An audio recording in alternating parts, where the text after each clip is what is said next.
Hey guys, tonight we're talking about something tender, important, and too often ignored. Those quiet signs that someone in their final chapter may be slipping closer to the end. You might think it's sudden, but in many cases the body and spirit whisper months ahead. You just have to know what to listen for. So before we begin, take a moment to like the video and subscribe. But only if you genuinely value the kind of calm, compassionate content I create here. Also, feel free to share your location and local time in the comments. I read everyone. Now, dim the lights, maybe turn on a fan for that soft background hum, and let's ease into tonight's journey together. The first sign is a growing disinterest in the world around them. They stop asking about the news, their old hobbies, or even what you ate for dinner. You'll see them spending more time alone, not out of sadness, but as if they're slowly detaching, like leaves loosening from a tree before fall. It's not depression in the usual sense.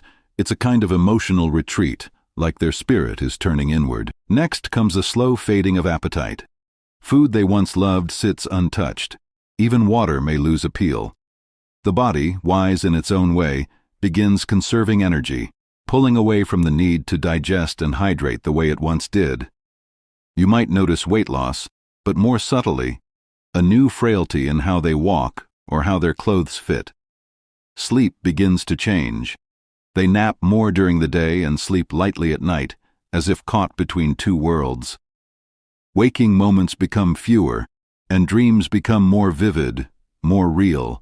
It may feel like they're already half elsewhere. This is not insomnia.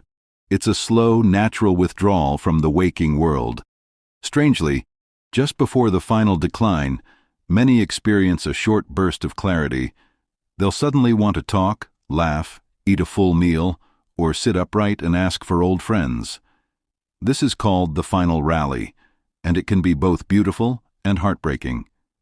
It often fools family into thinking recovery has come, but it's the spirit's last goodbye. Cherish it. Be fully present. They might start speaking of people long gone, or mention travel and going home even though they're in their bedroom. They may say things like, "I'm ready," or "they're waiting for me." These aren't hallucinations. They're expressions from a soul that knows something the mind doesn't.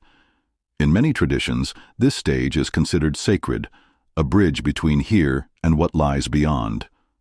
No one wants to imagine losing someone they love, but when you understand these subtle signs, you can offer more presence, more comfort, and, perhaps, the peace of not missing their final message. If this video brought clarity or comfort, consider sharing it with someone who needs to hear it. Let's keep learning to love better, even in the quietest moments.